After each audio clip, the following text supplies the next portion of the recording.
Well, good morning. This is the Stacia Journal. Hi, I'm Stacia, and this is your reminder, your everyday reminder that you are more loved than you know and that you are stronger than you know. So I just want to let you know that every freaking morning. So, hello. Anyway, this is our daily message, and our daily message of the day is release on what you can't control and focus on what you can. You release what you can't control and focus on what you can. Because if you live by that motto, I promise you things will get better. I know that is easier said than done. I am someone who, when I hear affirmations like that, I would be like, how the heck do you expect me to believe that about myself or anything? And if you just keep doing it every day, our brains, they like repetition a lot. So if you start it and you keep doing it, then you start to really think, oh my gosh. Quick little thing, I kept saying out loud, opportunities come to me, and I don't think I'll get the job, but maybe I will, but I got a job opportunity at somewhere I've been wanting to work at, and I just never applied because I thought, I'm kind of from this place, and I didn't want to shit where I ate, so to speak, and like be late and things, but that's all right. So you just practice those affirmations and I promise you it will get better. So we're going to get into it, our last part of family trauma, part 3. So our family trauma part is our last 3 final trauma part from healing from family. So I want to talk about what kind of person were you in the family? Were you the scapegoat?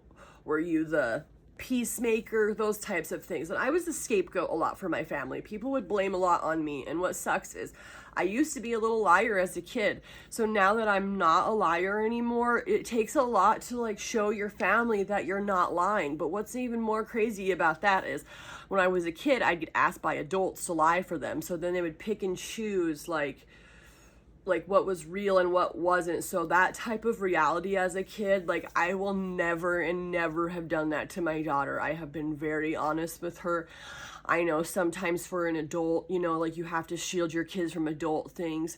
I'm pretty real with my daughter, and a lot of people compliment me on that because sometimes I feel like I'm like my dad, where my dad did treat me like his little sister in a way, where I got told a lot of things about my mom and I was just involved in a lot of adult situations.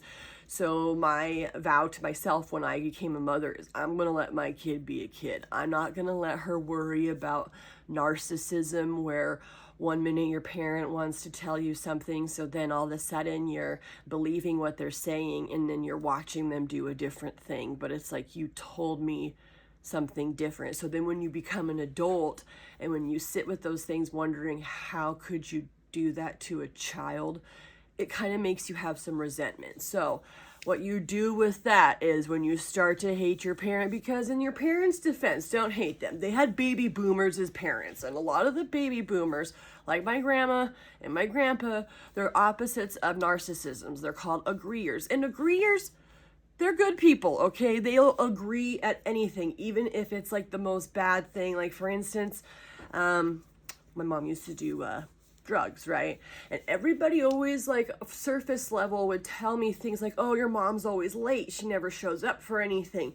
And they never said, oh, by the way, she's on drugs. So it was just always why is she late to everything? But why doesn't she just not show up to things? Why isn't she like my other classmates' mom, where she'll show up to all the games? Sometimes their moms would look, pretty haggard that day, but it's guess what? They're showing up to that game, and my mom never did do that. So that's where surface level, you need to tell your kids everything, not just on the surface, because then when they start to have resentment and wonder why. So anyway, back to the baby boomers. The baby boomers, they were taught that action is more than words. So they didn't really do the whole I love yous and that. My grandma even said about her mom, my mom really didn't say she loved me too much, but she knew her mom loved her by the action.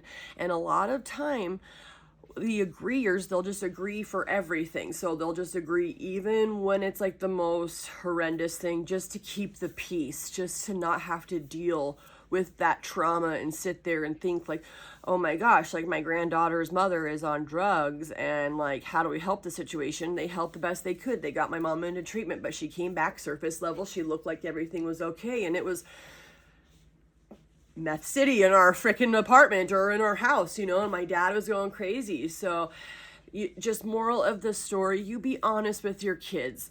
Honesty is the best policy. I know sometimes it sucks. I know sometimes you might not talk to your mom or your dad or your kid for like a day.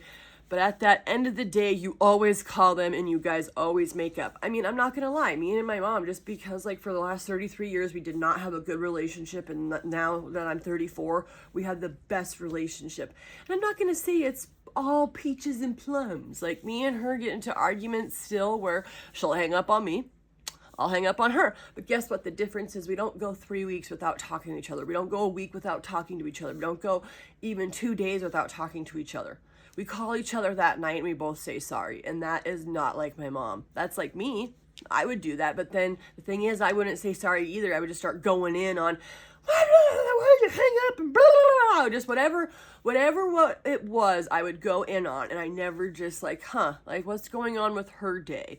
Or like, how was her childhood brought up to give her the tools that she has as an adult? And so that's where you just have to have grace for your parents. I know it's hard, but their parents were emotionally checked out too. So they're having to learn how to be parents just like us. So on that note, you will get to that point where if like one of your loved ones isn't watching your daughter or your son grow up, I used to be one of those people where I'd get really sad.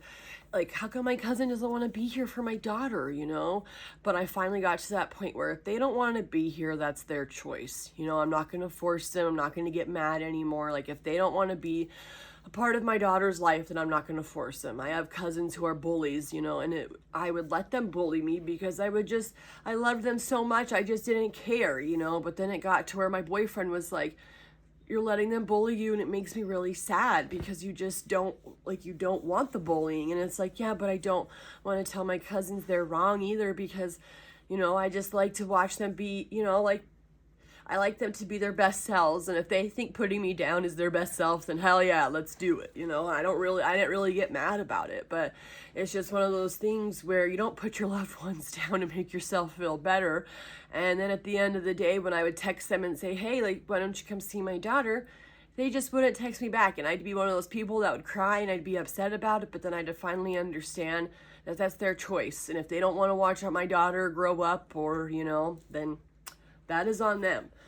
So with that being said, this is the final part of our family trauma healing part 3. I'm going to do 3 segments every topic I do. So it will just be 3 little episodes on each topic. So I want to say thank you for listening to my family trauma part 3. I know it's a lot of words, but the words are helping other people, I hope, not feel alone. And I want to look like how I normally look. You usually see a lot of girls or like, you know, they're trying, and it's hard because society has made us that way. And you know what? You're a bad bitch when you wake up and you're a badass guy when you wake up, or you're whatever your preference is. You're a badass, all right? So have a great day. And this is our final message. You matter.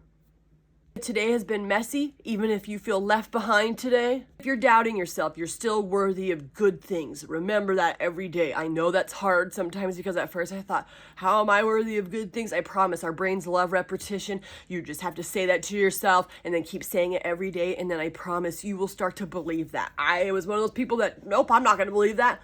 I really started to believe it to where I got this job opportunity that I really didn't think. And even if I don't get it, I'm just happy I get to go interview for it because heck yes. Just know you're still worthy of good things. And this is the Stacia Journal.